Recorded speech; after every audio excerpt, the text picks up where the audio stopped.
In news from Afghanistan, United States has asked the government of Afghanistan and the Taliban to begin prisoner releases as soon as possible, adding that the global coronavirus pandemic is adding to the urgency.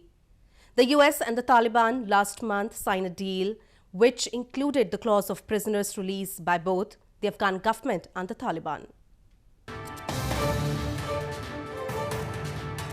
U.S. Special Envoy Zalmay Khalilzad asked the Afghan government and the Taliban to begin prisoner releases as soon as possible, adding that the global coronavirus pandemic is adding to the urgency.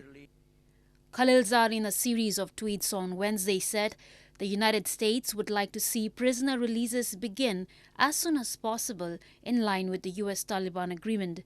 While face-to-face meetings are best, he said coronavirus and the resulting travel restrictions likely requires virtual engagement now. Khalilzad urged both sides to avoid provocative media statements. The U.S. envoy also noted that negotiators from both sides can work together and focus on technical steps for freeing the detainees.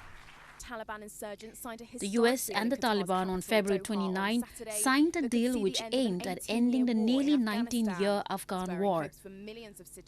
The accord called for the release by the Afghan government of up to 5,000 Taliban prisoners, as well as the freeing of 1,000 Afghan government captives ahead of intra-Afghan talks.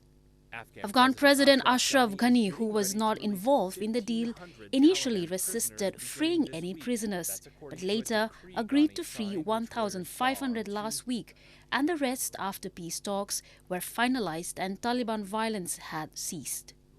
But the peace process is now again into crisis as Kabul has again delayed the release of the first Taliban prisoners.